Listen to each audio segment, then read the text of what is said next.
Do you ever feel like your brain is a browser with just way too many tabs open? Running on fumes, constantly buffering, Oh, absolutely. just distracted, maybe unfocused, or sometimes utterly swamped by this endless stream of tasks and information hitting you from everywhere, Yeah. digital, physical. Yeah, it's that feeling, isn't it? Like your mental CPU is just completely maxed out. Totally.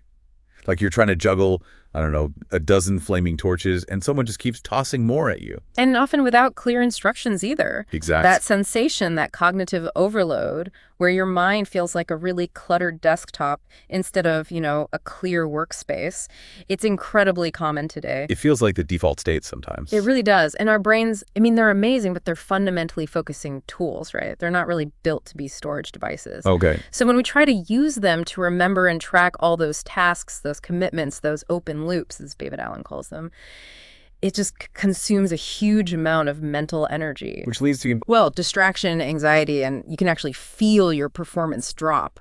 It's a really profound challenge and it impacts everything, from concentrating in a meeting to just being present with your family. That resonates so much. I think many of us are feeling that exact struggle day in, day out. Mm-hmm. And that's precisely why today we're doing a deep dive into getting things done, or GTD. It's this really renowned methodology by David Allen. Right. And it's meticulously designed to bring what he actually calls stress-free productivity to your work and, well, your whole life. And our mission for you today, it isn't just to list the steps of GTD, is it? No, not We really want to peel back the layers, unpack the core principles and maybe reveal some of those surprisingly deep psychological benefits. Yeah, the why behind it. Exactly. Yeah. The benefits that come from simply managing what David Allen so perfectly calls your stuff. Stuff. I like that. It covers everything. It really does. It means everything that has your attention but isn't quite where it belongs yet or isn't fully resolved in your mind. So think of this as your maybe strategic shortcut. We want to show you how to shift from that feeling of always playing catch-up. Constantly reactive. Yeah, reactive, exactly. To feeling genuinely in control, focused, and maybe even, dare I say, creatively liberated. That's the goal. Yeah. And David Allen himself, he's quite extraordinary. He's got over 35 years of experience, management consultant, executive coach, working with some really huge organizations. Yeah, I saw that. He's distilled these really powerful kind of universal principles. And they've been adopted globally. Places like the World Bank, the U.S. Navy. Wow, so this isn't just about ticking off more items on your to-do list. No, not at all. It's much deeper. It's fundamentally about regaining control of your attention, finding clarity when everything feels complex. Which it often does. Right. And ultimately, it's about unleashing your creative energy for what actually matters to you.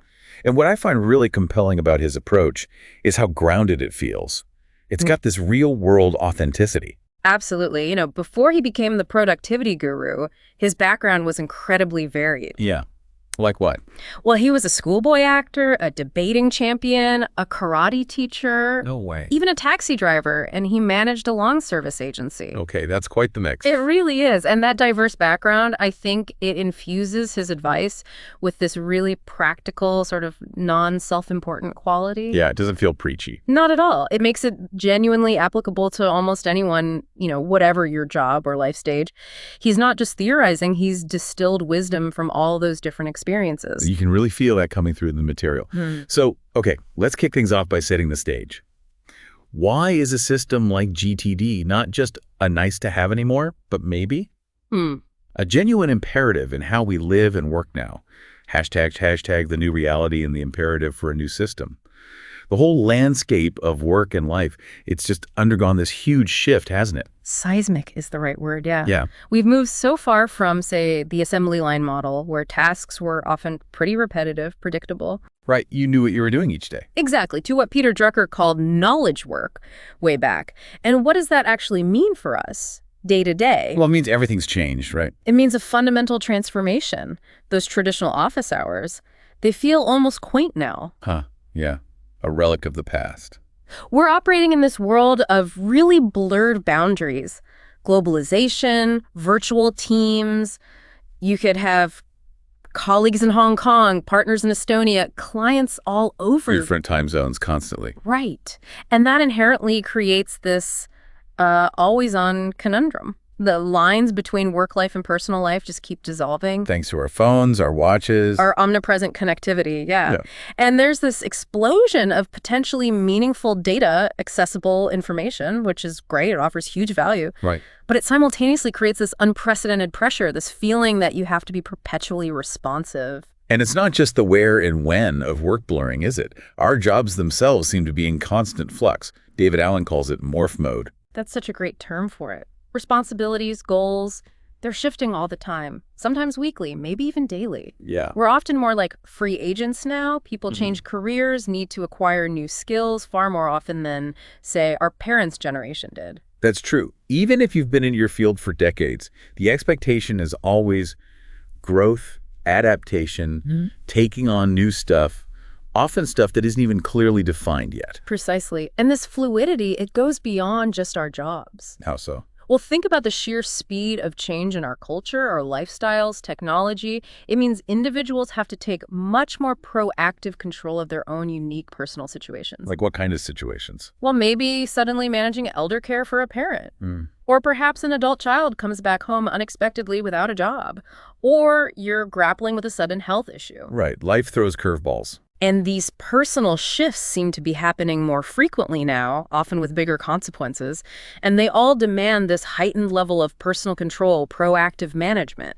It's not just about managing your work anymore. It's navigating this increasingly complex personal ecosystem, too. And all this constant change, this acceleration, it leads straight into what Allen calls the don't miss the train syndrome. Yes. That feeling. Yeah, that feeling. The pace is so fast now that just going on cruise control, it's not really an option anymore if you want to stay effective, stay adaptable. No chance. If your mind tends to wander when you're trying to focus, or you feel that little nagging compulsion to check your email, check your phone again. Just one more check. Right. You're experiencing this syndrome, this rapid evolution. It creates this constant mental distraction, that urge to check for new info, feeding this feeling of needing to keep up, like you're always about to miss something vital. And what's really insightful here, I think, is understanding why our old methods, the ones we might have learned years ago, just fall short in this new reality. Like basic to-do lists or planners. Exactly. Traditional time management tools like pocket calendars or those simple ABC priority lists, they were useful in their time, definitely. Sure. But they just don't address the sheer volume, the velocity, and maybe most importantly, the ambiguity of modern commitments. Ambiguity is a big one. Things aren't always clear-cut. Not at all. They were designed for a different era, really. A time when the choices about what to do and when to do it were much simpler, much more defined. They weren't built for this constant flood of information and shifting priorities. It really is like trying to navigate a huge, constantly changing city with an old paper map, isn't it? That's a perfect analogy. You might focus on your big goals, your high-level values, which are obviously super important, but thinking at that abstract level doesn't magically reduce the actual quantity of little tasks and decisions you have to manage every day. Not one bit. As David Allen points out, upping the quality of our thinking and commitments does not diminish the quantity of potentially relevant and important stuff to manage. That's a key quote. It really is. The real underlying challenge, he argues, isn't the chaos itself. Chaos is maybe the new normal. It's how long it takes us to find coherence within that chaos. That's the critical piece, finding that clarity quickly. Okay, so this is where GTD steps in and offers something different. What's its unique edge?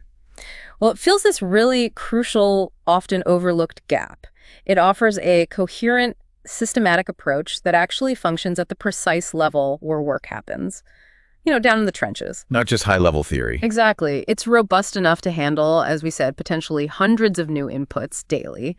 And critically, it's designed to save you far more time and mental energy in the long run than it takes to actually maintain the system. It's like a foundational operating system for the knowledge worker. And something that appeals to me, and I think will appeal to a lot of listeners, is how practical it feels. It's modular. Very much so. Unlike some of those, all or nothing self-help schemes that demand you totally overhaul your life overnight. Yeah, which rarely works. Right. GTD is incredibly forgiving. You don't have to implement every single piece perfectly from day one to get value. So you can start small. Absolutely. You can start with simple but really high-impact practices, like the famous 2-minute rule. Ah, yes. Tell us about that. It's simple. Yeah. If a next action takes less than 2 minutes to do, you just do it right then and there when you think of it or process it. Instead of writing it down and coming back to it. Exactly. You don't have to completely change everything at once to see immediate, tangible benefits and feel a reduction in stress. You can build it up. Okay, that sounds manageable.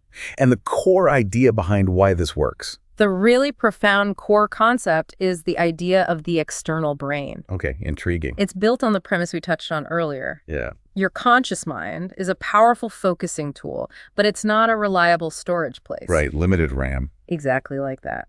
So by rigorously offloading all that routine categorizing and remembering stuff to external tools, could be a physical inbox, a digital app, a list, you free up that precious mental bandwidth. Get it out of your head. Get all those incomplete items, those undecided thoughts, that disorganized stuff out of your head and into a trusted external system.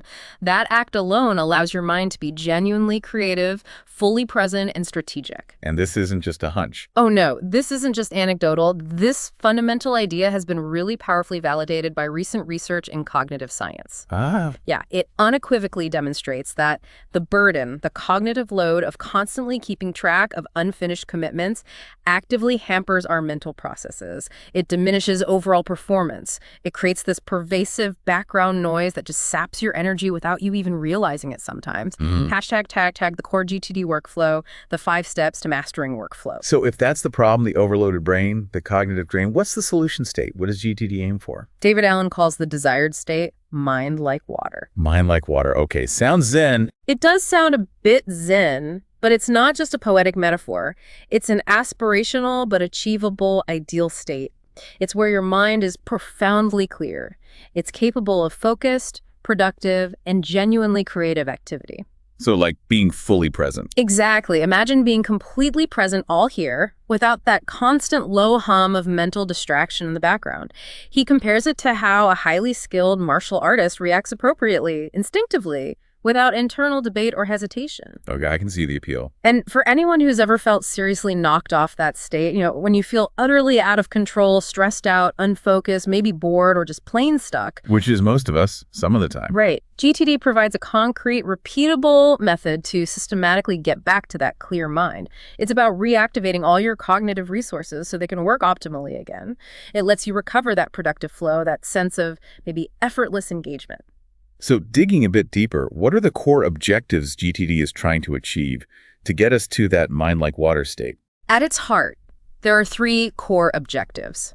First, and this is perhaps the most foundational, is the absolute imperative to capture everything. Everything. Everything that might possibly need doing or has your attention. From the biggest, most daunting projects down to the tiniest little notes or ideas. Wow. The goal is getting it all in a logical and trusted system outside your head and off your mind. And the mantra here is so crucial. You must use your mind to get things off your mind. That sounds counterintuitive, but I think I get it. Use your thinking power to externalize, not to hold. Precisely. That's the first objective. Second, it's about directing front-end decisions. Meaning you need to build the discipline of making immediate choices about all those incoming inputs as they arrive. So don't just let emails pile up or mail sit there. Exactly. You need to ask, what is this and what, if anything, am I going to do about it? And make that decision right away. Oh. This ensures you always maintain a workable current inventory of next actions. Things you can either do now or consciously decide to do later. It eliminates that friction of constantly reevaluating the same item. Got it. And the third objective? The third is about curating and coordinating all that content, all those commitments across multiple levels. Multiple levels, like managing everything that has your attention, from your daily tasks and immediate actions right up to your highest life goals and guiding principles. It's about keeping everything in its proper relationship. So seeing the big picture in the small steps. Exactly. Ensuring you have a comprehensive, current, and reliable overview of all your agreements with yourself and agreements with others. It allows for both horizontal clarity, like what needs doing today, and vertical clarity, like how does this fit into my larger goals. Okay, that framework makes sense. Capture, decide, organize across levels. So let's walk through the 5 actual steps of the core GTD workflow. Starting with step 1, capture the art of gathering in completions. This feels like the absolute starting point. It is the bedrock. Yeah. Why is it, again, that our brains, even though they're so powerful, are so bad at being storage units for all these open loops? It's just a fundamental misapplication of the tool, really. Your conscious mind, as we keep saying, it's designed as a dynamic focusing tool, not a static storage place. The RAM analogy again. Exactly. Think of it like your computer's RAM, or maybe even just what's active on your screen right now. It has a very limited, very precious capacity for immediate processing. Okay. So every unresolved thing, whether it's a nagging thought about calling someone back, a half-baked business idea you had in the shower, an overdue bill sitting on the counter, it's like an application running in the background. Silently draining resources. Precisely. It consumes mental energy, creates that background noise, and actively reduces your capacity for creative thought, for deep focus. And again, cognitive science backs this up strongly. Keeping track of unfinished stuff literally hampers our problem solving and diminishes cognitive performance. It's a real drain. So the practical antidote to that is the mind sweep. Tell us about that. The mind sweep is the process where you systematically gather all the physical and mental items that currently have your attention, and you put them into designated in trays or capture tools. And you mean everything? Everything. That business card you got last week, that old gadget you need to recycle, that thought about sorting those family photos, ideas for rearranging your office, whatever is rattling around in your head or cluttering your space. Get it out. Get it all out, because the core liberating insight here is this.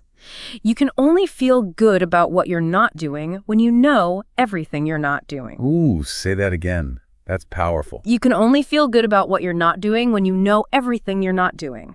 If it's still only in your head, it's essentially an unmanaged commitment, and it's silently eroding your peace of mind, whether you realize it or not. Okay. So what tools do we need for this capture process? You need some essential capture tools that are easy to use, readily available, inviting even.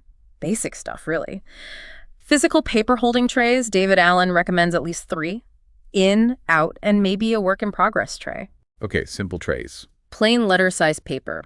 Surprisingly useful for capturing just one distinct thought or item per sheet during a mind sweep. Post-its for quick notes. A labeler is handy for files later. A supply of basic file folders. And of course, your digital tools, computer, smartphone, tablet. So nothing too fancy needed. Not at all. The crucial point is that the easier and more accessible your capture tools are, the more likely you are to actually use them consistently. Low friction is key. And you mentioned minimizing locations. That sounds important, especially now. Absolutely critical. A really vital rule is to have as many in trays as you need and as few as you can get by with. Fewer is better. Generally, yes. The strategic goal is to funnel all potentially meaningful inputs, physical or digital, through the absolute minimum number of channels. Why is that so important? Because with the explosion of digital inputs today, multiple email accounts, social media DMs, various messaging apps, smart device notifications, it's incredibly easy for things to get scattered. Lost in the noise. Exactly. They get dispersed and effectively lost, leading to these overwhelming backlogs of random, unprocessed stuff everywhere. You want a clear, well-defined funnel, not a leaky sieve where your commitments just disappear. Okay, funnel everything in. Got it. Yeah. Now, once we've captured all this stuff, we move to step 2. Clarify processing to 0. This sounds like where the magic starts happening. This is definitely where GTD starts transforming that raw captured stuff into something actionable, something organized. And the goal isn't to do everything right away. No, that's a common misconception. Yeah. The fundamental goal here is not to do everything in your inbox immediately. It's to decide. Decide what it is, what it means, and what you're going to do with it. It's about making an intelligent, conscious decision about every single item you captured. Okay, decision time. This requires discipline, I imagine. It demands unwavering processing discipline. And this is where many people stumble, especially at first. That's so. You have to go through the items one by one, in order, usually top to bottom for physical stuff, or maybe last in, first out for things like email threads. Not just cherry-picking the easy or urgent ones. Exactly. That's the crucial distinction from what most people naturally do, which is what Alan calls emergency scanning. Guilty as charged. We all are. But emergency scanning, where you just pick out the urgent or interesting stuff, inevitably leads to that perpetually unprocessed backlog. The stuff you don't feel like dealing with just sits there. Right. So the core principle is simple but strict. The in tray is a processing station, not a storage bin. The moment you break that rule, things pile up again and your funnel gets clogged.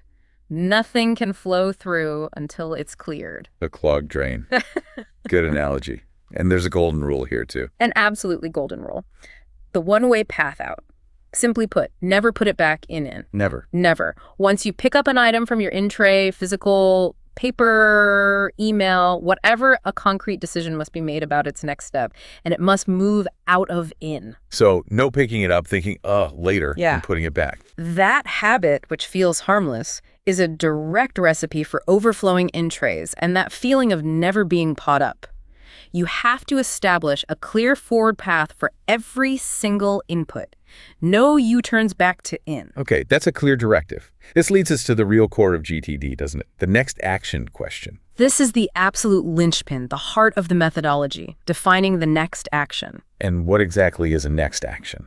It's defined very specifically as the next physical, visible activity required to move something forward. Physical, visible. Okay, so not just a vague goal. Absolutely not. It's not fix car. That's project. Yeah. The next action might be call Fred to get the name and number of the repair shop he recommended.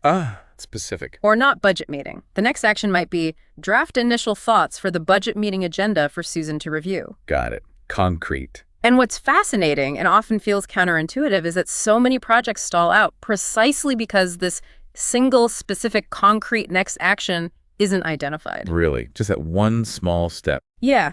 If you don't define that immediate physical next step, there's this tiny psychological gap, this little bit of internal resistance that pops up every single time you think about that project. And that friction leads directly to procrastination. It's the clarity of that smallest step that unlocks the momentum. That makes a lot of sense. And this is where the famous 2-minute rule fits in. Exactly. It becomes almost magical in its impact here. How does it work again? If, when you're clarifying an item and you define its next action, you realize that action will take less than 2 minutes to complete. You just do it. You just do it immediately, right then and there. Examples. If that email needs just a 30-second reply, send it now. Don't file it to reply later. If you need to quickly browse an online catalog for something and it'll take less than 2 minutes, do it. If filing that document takes 90 seconds, file it now. Wow. This deceptively simple habit, it dramatically cuts down your internal to-do list. It clears out tons of small, nagging incompletions, and it instantly frees up mental energy that would otherwise be spent just remembering those tiny tasks. It stops them from even entering the rest of the system. Exactly. David Allen tells a story about an executive whose staff thought he was made of Teflon because his response time dropped so dramatically. He just cleared the decks constantly using this rule. Small wins add up fast. Okay, the 2-minute rule. Powerful stuff. So once you've defined the next action, what are the possible outcomes for that item you're processing? Once you've figured out the next action, there are really only 3 possible definitive outcomes for every actionable item you process. You either do it, delegate it, or defer it. Do, delegate, defer. We just covered do it. Yeah. That's the 2-minute rule in action. Now, if someone else is genuinely the most appropriate person to take the next action, you delegate it. Right. But here's the absolutely crucial part of delegating effectively in GTD. You must track these delegated items on a dedicated waiting for list. You note down who you delegated to, the date you did it, and what you're expecting back. For example, WF reply from Bob Reed, project proposal, delegated 10/26. So it doesn't just disappear into the ether. Exactly. This list provides immense psychological relief because you know exactly what's outstanding and who has the ball. It empowers you to follow up proactively, rather than just hoping things get done or letting them fall through the cracks. That sounds incredibly useful. Okay, so that's do it and delegate it. What's the third option? The third option is defer it. This is for any action that is yours to do, but will take longer than 2 minutes. So most actions, probably. Probably the bulk of them, yes. You defer it by moving it into your organized system onto the appropriate next action list to be done later. Okay. So do, delegate, or defer covers all the actionable stuff. But what about all the other things we capture? The non-actionable stuff, there's bound to be a lot of that. Oh, absolutely. You'll find plenty of non-actionable items in your sweep. The first category is the simplest. If it's genuinely useless, just trash it, or recycle it, or delete it. Just get rid of it. Get rid of it. David Allen's advice is simple but profound. When in doubt, throw it out. Reasonably ruthless, yes. Wow. He does add a caveat, though. If throwing it out genuinely makes you uncomfortable, then okay, keep it. But you must commit to processing and organizing it properly so it stops nagging you. The key is making a definitive decision, not letting it linger in limbo. Okay. What else besides trash? For items that have no immediate action required right now but might have potential future interest or relevance, you incubate them. Incubate. Like an egg. Ha! Sort of. It means staging them for later review, giving them a designated place where they can just sit and percolate without demanding your attention now. How do you do that practically? Typically, this is done using someday maybe lists or maybe a tickler file system, a system that tickles your memory at a future date. Examples of incubated items. Sure. Maybe an email about a Chamber of Commerce breakfast happening in 2 weeks that you're not sure you can attend yet. Or an ad for a software upgrade you might want to consider in 6 months, but not now. These methods give you confidence that the item won't be lost forever, which gets it completely off your mind in the meantime. You trust the system to bring it back to you when appropriate. That sounds freeing. So trash, incubate. Yeah. What's the last category for non-actionable stuff? The final category is reference. This is for any valuable information that doesn't require any action from you now or later, but you want to keep it for potential future use. Like manuals or notes? Exactly. Instruction manuals for appliances, notes from a meeting you attended, project support documents, articles you want to keep, digital files, anything useful but not actionable. And what do you do with reference material? You file it. You put it into an easily retrievable system, whether physical or digital. The goal is to build a simple, accessible library that serves your needs without cluttering your active workspace, mental or physical.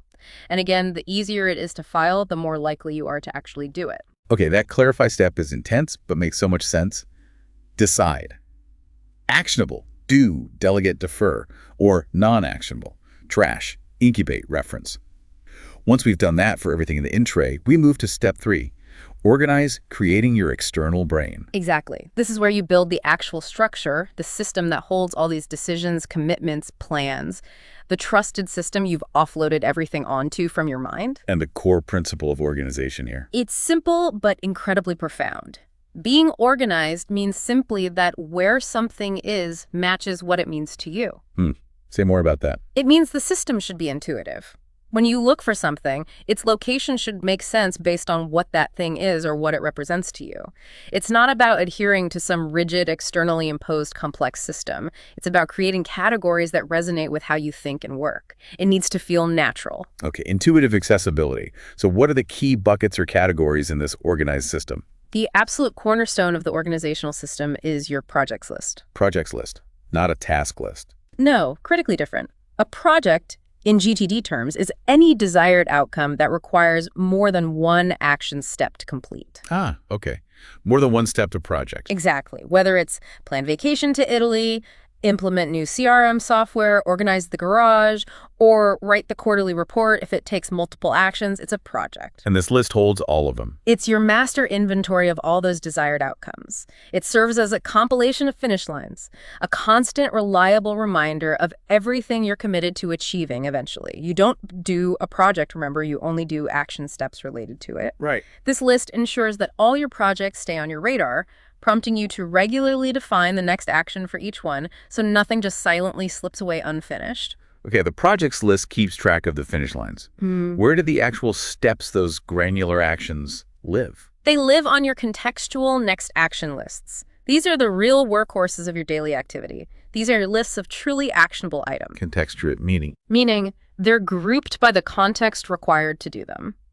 Common categories people use are things like at calls for phone calls, at computer for tasks needing your computer, at errands for things to do when you're out and about. Okay, I see. Others might be at office, at home, at anywhere for tasks you can do regardless of location. And a really useful one, at agendas. Agendas. Yeah, lists of things you need to discuss with specific people, like at agenda boss or at agenda partner, or topics for recurring meetings like at agenda team meeting. Ah, that's clever. Why group by context? Because it leverages your available energy, tools, and environment efficiently. When you find yourself with your phone in 10 minutes, you can just pull up your at calls list and knock out a few calls. When you're at your computer, you tackle the at computer list. It minimizes mental switching costs. Exactly. It allows for efficient batching of similar tasks rather than constantly jumping between different modes of work. Okay, contextual next action lists. Got it. What about the calendar? How does that fit in? This seems to be a point of confusion for many people. It is, and it's truly critical to get this right. The function of the calendar in GTD is very precise, almost sacred. Right. In GTD, the calendar is reserved for only 3 types of things. That's it. Only 3. What are they? 1, time-specific actions. These are your hard appointments, meetings, calls that have to happen at a specific time, your 2 p.m. meeting. Makes sense. 2, day-specific actions.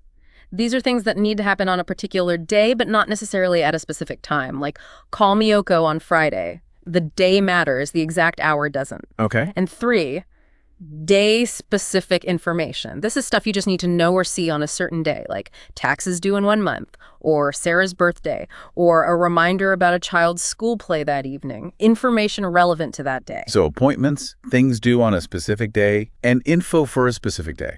That's it. That is absolutely it. And here's the crucial part. You do not put your aspirational to-dos on the calendar. You don't put tasks you hope to get done on Tuesday onto Tuesday's calendar page. Why not? That's how most people use a calendar, isn't it? As a daily to-do list. It is, but doing that completely undermines the calendar's trustworthiness. It turns it into a perpetual reminder of all the things you didn't get done, which creates stress and guilt. Instead, your calendar should be the hard landscape of your day.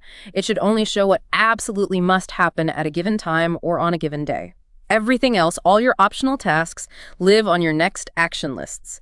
This keeps the calendar clean and reliable, freeing your mind from constantly having to interpret whether an entry is a real commitment or just a wish. Okay, that's a huge clarification. Calendar is for the hard landscape only. What about that waiting for list you mentioned under delegating? Yes, the waiting for list is another vital organizational category. It's your single inventory of absolutely everything you're expecting back from other people. Regal. Everything. A reply from a colleague you emailed, a proposal you requested from a vendor, tickets you ordered online that haven't arrived, a report you asked a direct report to complete, anything where the next step is on someone else's plate, but you need to track it. And why is this so important? Keeping this list scrupulously up to date provides immense psychological relief.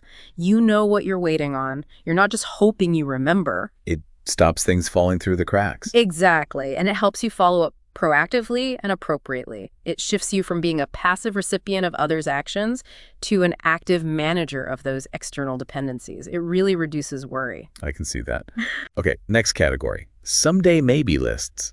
This sounds intriguing. The someday maybe list, or lists, are a profoundly powerful part of GTD that many other productivity systems completely overlook. What goes here? This is the designated home for all your creative imaginings, your aspirational projects, your wouldn't it be nice if ideas, things you are not committed to doing right now, but you might want to explore sometime in the future. Yeah. Things like learn Spanish, write that mystery novel, climb Mount Washington, research solar panels for the house, take a pottery class, plan a trip to Japan. Fun stuff, or bigger goals without immediate plans. Exactly. And this list is incredibly powerful because, as Alan says, it unleashes the flow of your creative thinking. How?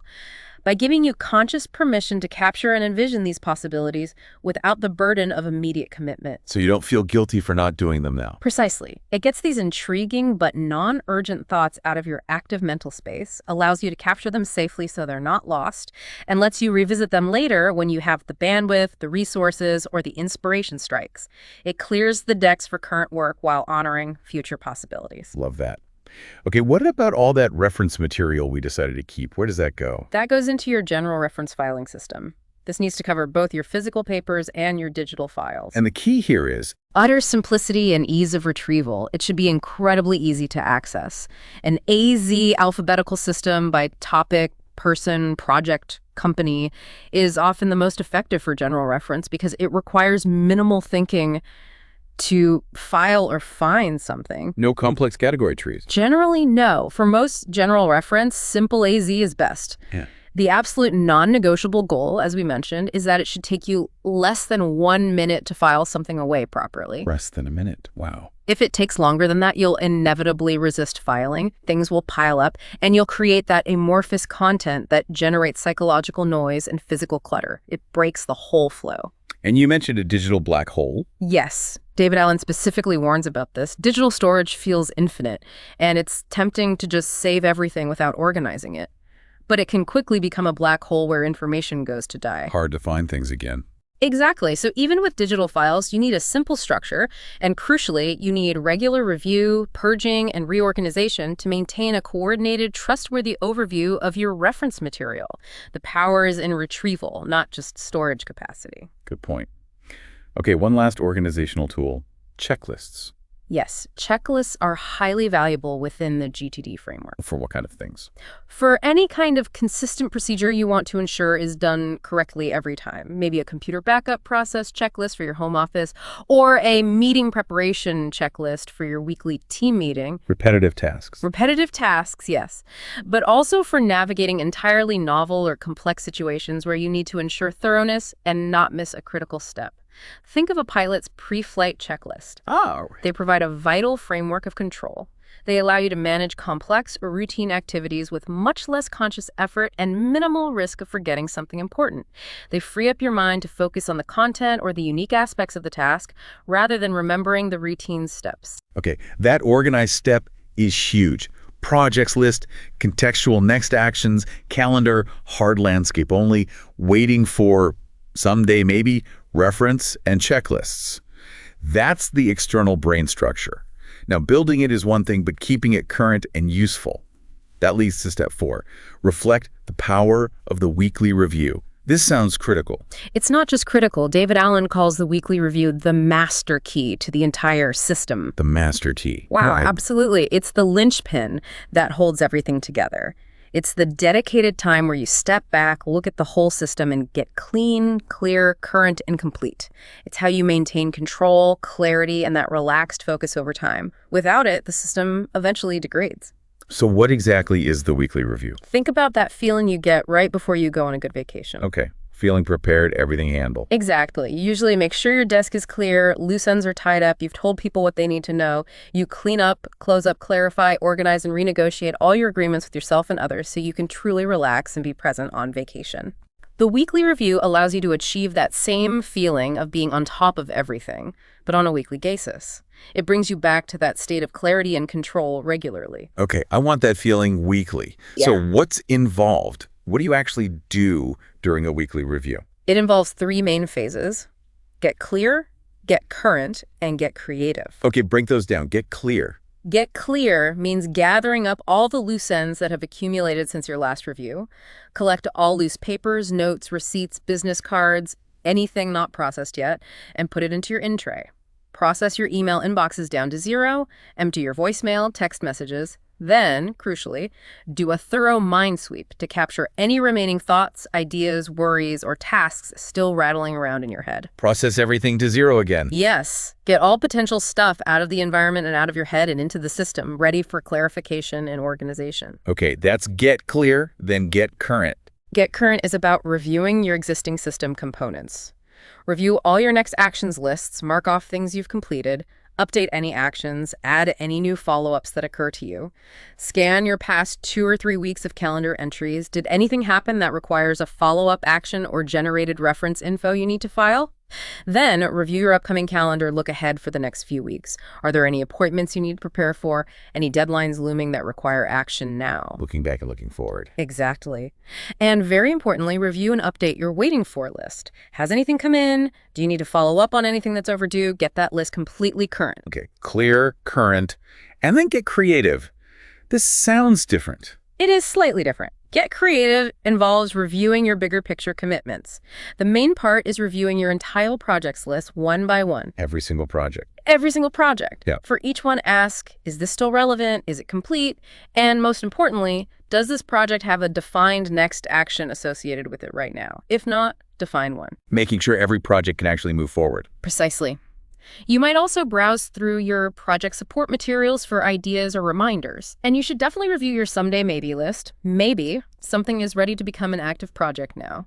Or maybe an active project should be moved to someday, maybe, for now. So it's a chance to reevaluate priorities too. Absolutely. This whole process, clear, current, creative, ensures that your brain is clear and that all the loose strands of the past few days have been captured, clarified, and organized. It resets the system and your headspace. How much time should this take? David Allen recommends setting aside 1 to 2 hours for it, ideally every single week. 1 to 2 hours. Weekly. Yes. And ideally, do it away from your daily operational pressures. Maybe Friday afternoon, maybe Sunday evening, maybe first thing Monday morning. The key is dedicated, uninterrupted time. He often says, your best thoughts about work won't happen while you're at work. You need that slightly detached perspective. That makes sense. Get out of the weeds. So the weekly review is the maintenance routine. What's the final step? Step 5. Engage, making informed action choices. Engage is where the rubber meets the road. Once your system is captured, clarified, organized, and reflected upon, you have this trusted overview. Now you can use your intuition, combined with the information in your system, to make the best possible choices about what to do at any given moment. So it's about deciding what to work on now. Exactly. It's about galvanizing your intuitive judgment with some intelligent and practical thinking based on the reality reflected in your system. How do you make that choice? It can still feel overwhelming sometimes. GTD offers a helpful framework for making these moment-to-moment choices, called the 4 criteria model. Okay, 4 criteria, what are they? First is context. Where are you and what tools do you have available right now? Are you at your computer? Do you only have your phone? Are you in a meeting? Are you running errands? Your context limits your available actions. Right. Can't make calls if you're in a quiet library. Exactly. Second is time available. How much time do you realistically have before your next hard landscape commitment on your calendar? 10 minutes before a meeting, an hour between calls. 2 free hours this afternoon. Okay, context and time. What else? Third is energy available. What's your current mental and physical energy level? Are you sharp and focused, or are you feeling tired and drained? This is crucial. You should always have an inventory of low-energy tasks available in your system. Low-energy tasks? Like what? Things like doing some casual reading from your reference files, tidying up your digital files, doing some physical filing, backing up your computer, maybe watering the office plants. Tasks that require minimal brain power but still need doing. You pull these out when you're not in top form, rather than just zoning out or trying to force high-energy work. That's smart. Context, time, energy, and the 4th criterion. The 4th is priority. Given your current context, time, and energy level, you then look at the remaining actions available to you on your lists. Which one offers the highest payoff or represents the most important progress relative to your overall goals and commitments right now? So it's a filtering process. It's an intuitive but informed filtering process. Context, time, and energy filter your options down, and then priority helps you choose the best one from the remaining pool. That makes choosing what to do next feel much less random. It does. And related to this, Alan describes the 3-fold nature of work. Your daily activities generally fall into one of 3 types. Okay. One is doing predefined work. This is working off your next action lists, executing the tasks you already decided on earlier. Following the plan. Right. 2 is doing work as it shows up. This is handling unexpected demands, interruptions, new inputs that arrive during the day and demand immediate attention, hopefully using the 2-minute rule, if applicable. Dealing with the inevitable curveballs. Exactly. And 3 is defining your work. This is processing your entries, clarifying new inputs, organizing your system, doing your weekly review. It's working on your system, not just in it. Predefined work, work as it shows up, and defining work. The challenge, and where GTD helps immensely, is to consciously choose which of these 3 modes you're operating in at any given time, rather than just letting the loudest or latest demand dictate your actions. Alan has a great line. There are no interruptions. There are only mismanaged inputs. Ooh, provocative. It puts the control back on you. It does. It reframes interruptions as simply new inputs that need to be captured and clarified appropriately, not necessarily acted upon immediately unless they truly warrant it. Okay, one more model, under-engage. The 6th-level model for reviewing your own work, sometimes called altitudes or horizons. This sounds like it connects the day-to-day with the bigger picture. That's precisely its purpose. It provides a framework for ensuring alignment between your daily actions and your higher-level goals and values. It visualizes your commitments at different altitudes. What are the levels? It starts at the bottom, ground level, which is your current next actions list, the runway. Above that is Horizon 1. Projects your list of all current projects. Then Horizon 2. Areas of focus and accountability, your key roles and responsibilities in life and work, like manager, parent, health, finances. Okay, getting higher. Horizon 3. Goals, what you want to achieve in the next 1-2 years. Horizon 4. Vision your longer-term picture of success, maybe 3 to 5 years out. And finally, at the top, Horizon 5. Purpose and principles, your ultimate why, your core values, the big picture of your life and work. Ground, projects, areas of focus, goals, vision, Purpose. Wow. The key idea is that priorities should ideally cascade down from the higher levels. Your purpose should inform your vision, which shapes your goals, which determine your areas of focus, which generate your projects, which then break down into next actions. All levels should ideally align. But that sounds like a lot to review constantly. How does this work practically with GTD? This is where GTD has a really interesting bottom-up advantage. While understanding the higher horizons is crucial for direction, Alan argues that practically, it's most effective to start by getting control at the bottom. Start with the ground level. Yes. Focus first on getting current on and in control of what's in your in-tray and on your mind right now. Handle the runway, because doing that frees up your attention, your mental bandwidth. It clears the noise. Exactly. It clears the noise and frees up your creative attention, which then naturally allows you to start addressing those higher level goals and priorities more effectively. As he puts it, handle what has your attention, and you'll then discover what really has your attention. Getting the small stuff under control allows you to play a bigger game. Hashtag the deeper power behind GTD's principles. This is fascinating. We've gone through the mechanics, the 5 steps, the planning model. Yeah. But you mentioned earlier there are deeper psychological benefits. Let's explore the power behind these principles, starting with the power of the capturing habit. It seems like more than just making a to-do list. Oh, much more. Consistently capturing everything that has your attention, every commitment, big or small, and getting it into your trusted system, it builds profound self-confidence. How so? Because you start trusting yourself to follow through, or at least to consciously manage your commitments. This enhances trust not just in yourself, but in all your relationships, personal and professional. When you know you won't forget things, people learn they can rely on you. And when whole teams or organizations adopt this standard, it dramatically reduces ambient stress and increases collective productivity. Everyone trusts that things aren't falling through the cracks. That makes sense. And Alan links this to negative feelings too, right? Anxiety, guilt. Yes, this is a really profound insight in the book. He argues that our anxiety and guilt don't actually come from having too much to do, because let's face it, there's always too much potential stuff to do. True. The list is infinite. Right. The negative feelings, he says, come from broken agreements with yourself. Broken agreements. Yeah.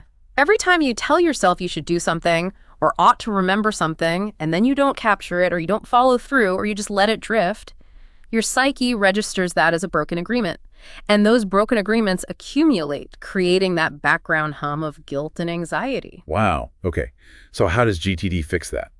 By providing concrete ways to manage those agreements. Alan suggests there are only 3 ways to deal with an agreement you've made, even implicitly with yourself. 1, don't make the agreement in the first place. Having a complete inventory of your current commitments allows you to realistically assess your capacity and say no with integrity when something new comes up, rather than just vaguely hoping you can fit it in.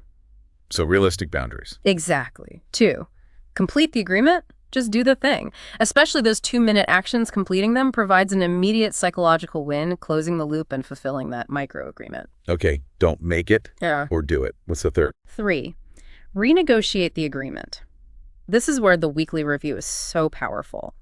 By regularly reviewing all your commitments, projects, actions, waiting fors, you are automatically renegotiating them.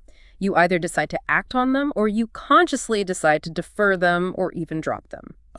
So reviewing is renegotiating. It is, but you cannot consciously renegotiate an agreement that's still just stuck vaguely in your head.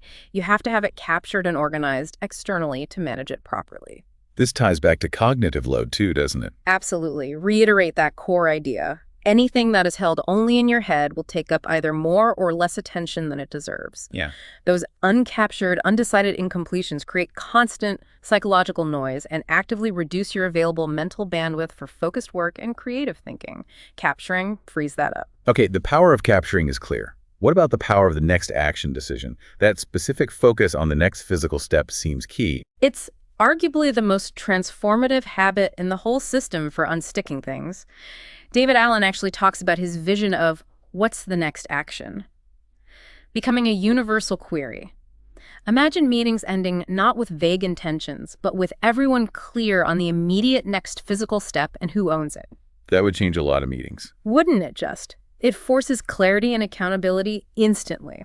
And he connects this to procrastination, especially among bright people. That seems counterintuitive. It does, but it makes so much sense when you think about it. Highly creative, intelligent people often have very vivid imaginations, right? Sure.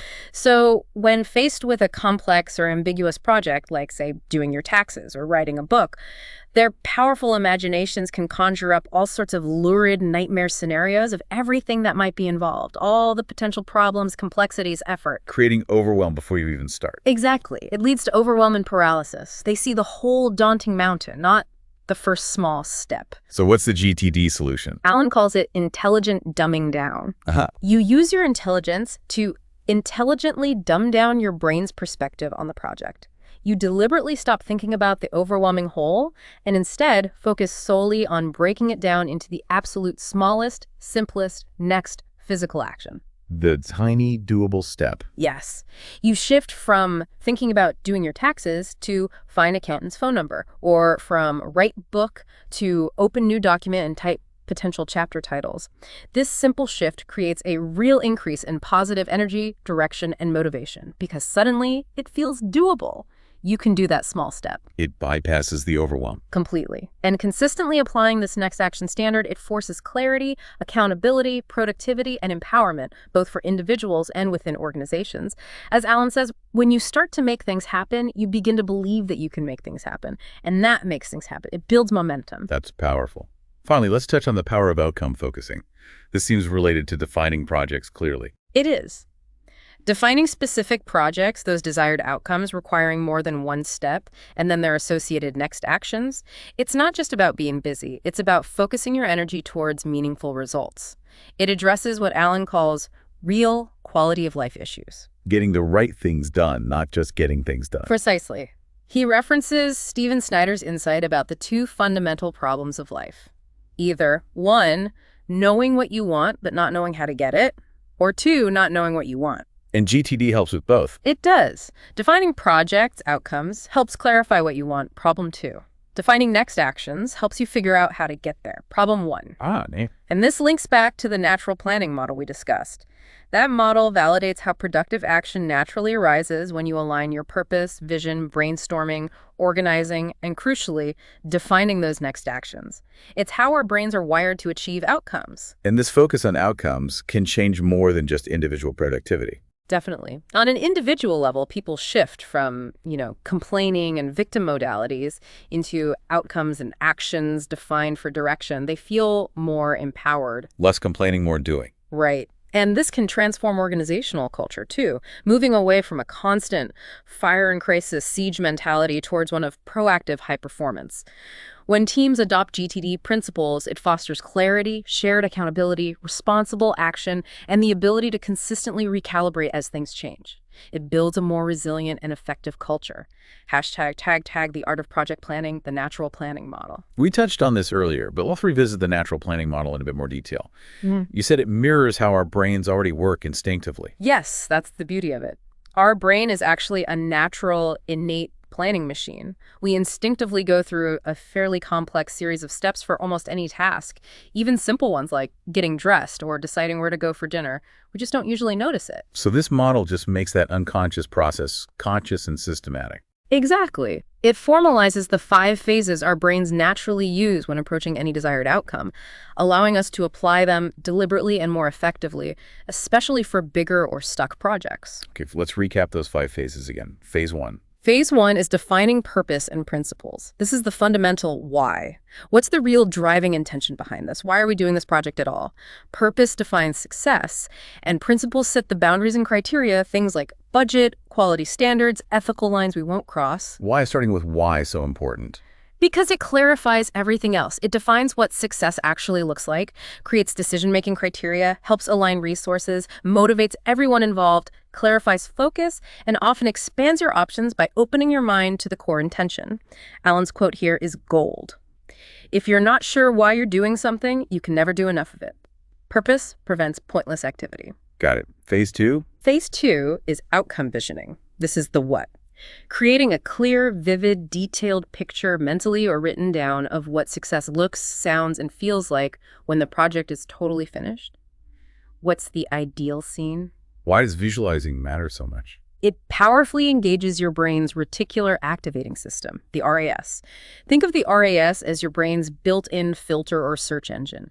When you vividly imagine a desired outcome, say, that perfectly organized office or a smoothly run conference, you're essentially programming that filter. So you start noticing relevant things. Exactly. Suddenly you start noticing ergonomic chairs on sale or clever storage ideas online, or you overhear a conversation about event planning resources. These things were likely always there, but they were invisible until your brain was primed to look for them. You literally won't see how to do it until you see yourself doing it. Vision primes perception for solutions. Fascinating. Okay, after purpose, why, and vision, what comes phase 3? Phase 3 is brainstorming. This is the how. Yeah. Once you have that clear vision, your mind naturally starts generating ideas, potential steps, resources, options to bridge the gap between where you are now and that desired outcome. And the key to good brainstorming. The absolute keys are: don't judge, challenge, evaluate, or criticize the ideas as they come out. Not yet. Just let them flow. Go for quantity, not quality initially. Put your analytical brain on pause for a bit. Just get it all out there. Yes. And use distributed cognition. Get the ideas out of your head and onto paper, a whiteboard, a mind map. Externalizing ideas actually generates more ideas because your brain sees them, reflects on them, and makes new connections. It's a creative feedback loop. Okay, brainstorm done. Then phase 4. Phase 4 is organizing. Now you take that potentially messy brainstorm list and start structuring it. You identify the core components, sequence the steps logically, group related ideas, maybe identify key milestones or priorities. Bringing order to the chaos. Precisely. You're creating a coherent framework from all that expansive thinking, making it manageable and actionable. And the final step, phase 5. Phase 5 is identifying next actions. This is where planning connects back to the core GTD workflow. You look at your organized plan and determine the absolute next physical, visible action required to get the ball rolling on each major component or the project as a whole. Grounding the plan in immediate reality. Exactly. It ensures that even the biggest, most complex plan has a clear entry point into your day-to-day action lists. No project should just sit there vaguely after planning. It needs that immediate next step defined. How does this compare to other planning methods? Well, Alan contrasts it with what he calls unnatural planning, like using overly rigid formal methods for informal situations where they just create drag and reactive planning, which is basically just crisis management lurching from one fire to the next. Natural planning is proactive and intuitive. Yes. While formal project management tools definitely have their place for very large, complex initiatives, the natural planning model fills the gap for everyday projects, personal goals, and situations where you just feel stuck. It leverages how we already think, rather than imposing an alien structure. So, when should we consciously use this model?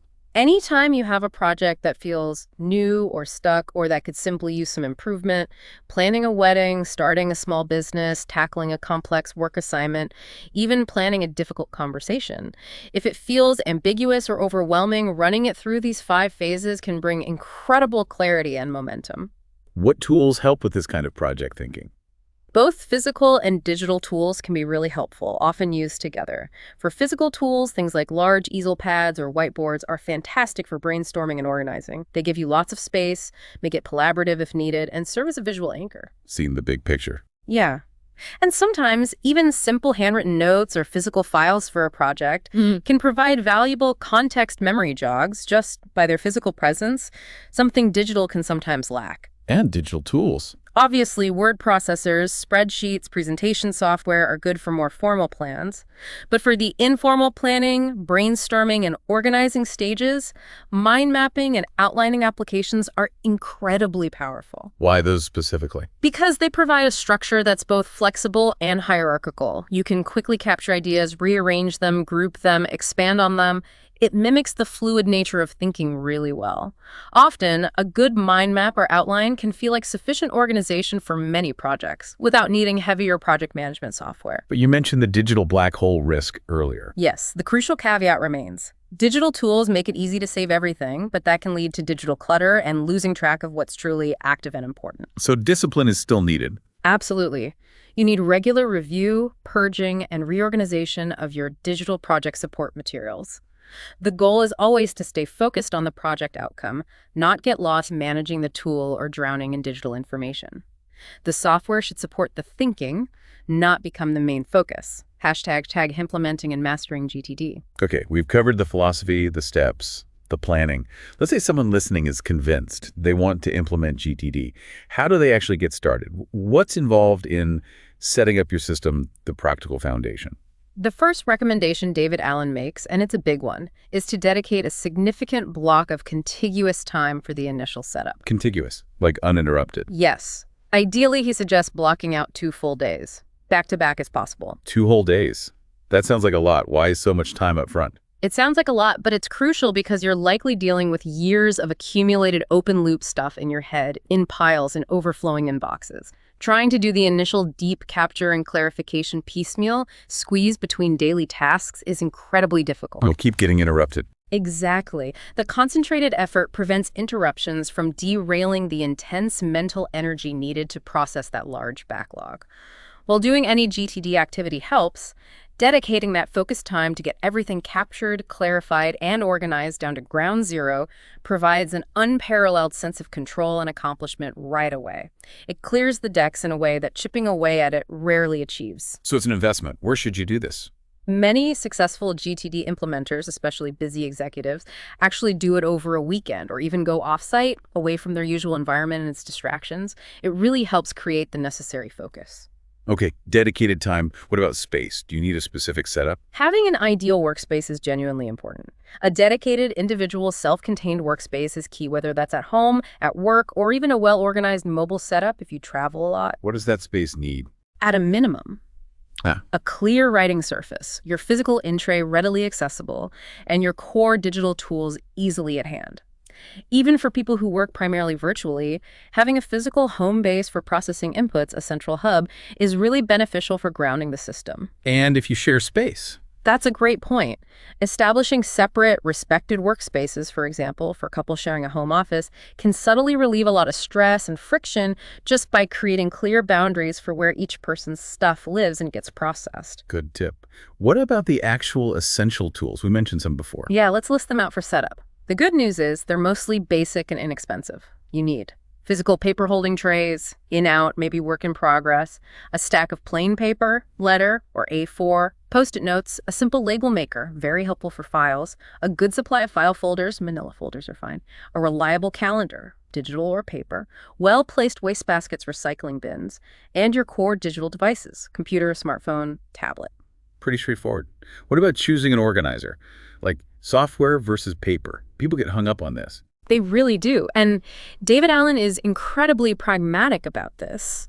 He emphasizes that the best tool or system for you is simply whichever one will actually help you change your behavior so you'll use the tools appropriately. It's about the habit, not the specific tool. Exactly. It doesn't matter if you have the fanciest GTD app if you don't actually use it consistently according to the principles. A simple notebook you use diligently every day is far more effective than a complex system you abandon after a week. The technology must serve the methodology, not dictate it. Find what feels sustainable for you. Okay. And reference filing again. Yes, setting up a streamlined reference filing system from the start is crucial, both physical and digital. Remember the goal. Less than 1 minute to file something away properly. AZ is recommended. For general reference, yes, AZ is highly recommended for its simplicity. If filing feels like a chore, you'll avoid it and stuff will pile up, breaking the system. Easy filing encourages processing. Keep it simple, keep it fast. Okay, one last preparation step before the big 2-day setup. Yes. Clearing the decks. Before you dive into the main capture and clarify process, quickly handle any truly urgent, nagging commitments that are burning a hole in your attention right now. Deal with the immediate fires first. Yeah. Make that critical phone call, send that super urgent email, clarify that one burning question with your partner. Do whatever you need to do to eliminate any immediate distractions or urgent pulls that might otherwise derail your focus during the intensive setup process. It's critical that your full attention be available for the work at hand. Okay, time, space, tools, clear the decks, then dive in. Once the system is set up and the backlog is processed, what does mastery look like? You mentioned 3 tiers of GTD mastery. Yes, it's helpful to think of it as a progression. Tier 1, fundamentals, getting the basics under control. This is like learning to drive. Awkward at first. Exactly. The moves might feel a bit clunky, maybe even counterintuitive initially. But with diligent practice of the core 5 steps, capture, clarify, organize, reflect, engage, You gain enough control to navigate your work and life without constant chaos. You're building the basic habits, the muscle memory. Okay, foundational control. What's tier 2? Tier 2, integrated life management, extending your horizon. As those fundamentals become second nature, really automatic, your focus naturally shifts from just managing the mechanics of the system to leveraging the results it delivers across your entire life. How does that show up? You start consistently assessing and populating your projects, lists, and actions, not just from your job tasks, but from all your important areas of focus and accountability. Like the Horizons model. Exactly. Professional roles like manager or team lead, but also equally important personal ones like parent, partner, health and vitality, financial steward, community volunteer. You ensure balance and proactive engagement across your whole life ecosystem. So GTD becomes the framework for everything. Yes. And at this stage, new issues or opportunities don't derail you. They actually galvanize GTD practices instead of causing its users to abandon them. You instinctively know how to capture, clarify, and integrate anything new because you trust you can create the right placeholder for any type of potentially meaningful data. Okay, integrated life management. What's the highest level? Tier 3. Tier 3, postgraduate focus, direction, and creativity. This is where mastery really blossoms. You're not just managing your life anymore. You're actively leveraging all that freed up focus for exploring the more elevated aspects of your commitments and values. Going beyond just getting things done. Way beyond. You start using your external mind, your trusted GTD system, not just for control, but to proactively produce novel value, insight, and creativity. Wow. You might intentionally trigger creative thinking. Maybe regularly reviewing your context list sparks ideas for new collaborations. Maybe revisiting your core values reaffirms your direction and inspires a new project. Perhaps you use brainstorming techniques more proactively for innovation. The system becomes a creative springboard. Precisely. The huge amount of mental energy released from clearing out all those open loop, the stuff that used to clutter your inner monologue, creates this incredible enhanced space for truly deep thinking, strategic planning, and creative pursuits that you simply might not have had the mental bandwidth for before. Productivity becomes the foundation for possibility. Wow, that's an inspiring progression. So how do we fast track to tier 3? Is there a secret shortcut? The shortcut question. David Allen is absolutely clear on this.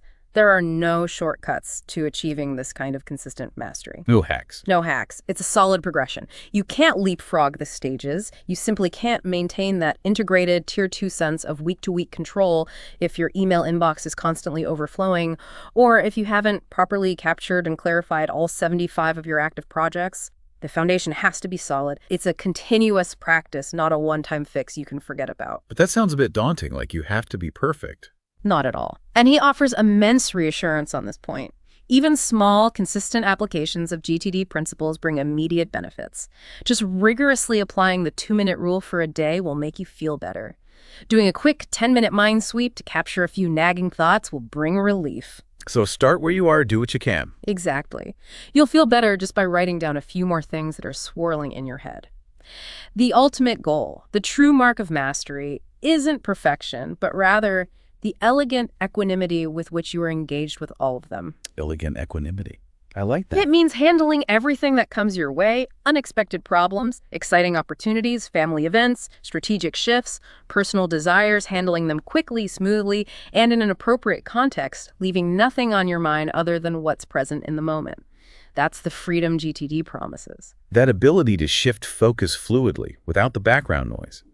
It really does sound like a superpower in today's world. Being able to deal with surprise, adapt, maintain balance, that feels like the ultimate competitive edge. It truly is. You're not multitasking, which we know doesn't really work, but you're rapidly refocusing your attention, fully confident that everything else is safely captured in your trusted system, ready for you when you return to it. Hashtag outro. So we've really taken a deep dive today into David Allen's Getting Things Done, and hopefully it's clear it's much more than just a system for ticking boxes. Yeah, it feels more like a comprehensive roadmap. It is. A roadmap to achieving that profoundly positive, relaxed focus, and maybe more importantly, to unleashing your own creative energies by getting the mundane static out of the way. It's really about applying common sense, but in a really systematic, disciplined way. Exactly. Common sense applied consistently to navigate the sheer intensity and complexity of modern life and work. And that central promise, that mind like water state, having nothing on your mind other than what's present in the moment. Just imagine that feeling. The liberation of a truly clear head, right? Where every commitment is accounted for, tracked, managed. So your mental energy isn't consumed by that internal chatter of don't forget, but it's freed up for real engagement, real creativity, real presence. Incredibly appealing. There's a quote the source mentions, an ancient wisdom. Your work is to discover your work, and then with all your heart to give yourself to it. Discover your work. Yeah. So if our brains, as we've discussed all through this, are truly designed for having ideas, for insight, for creativity, not for constantly holding on to unprocessed stuff. Right, if holding hinders having. And if a cluttered mind full of those broken agreements and open loops actively blocks us from connecting with our deeper purpose, our real contribution, then the final thought for you, listening, is this. What truly profound, meaningful work, in the biggest, broadest sense of that word, could you finally discover and then give yourself to with all your heart? Once you master the art of simply getting your stuff handled,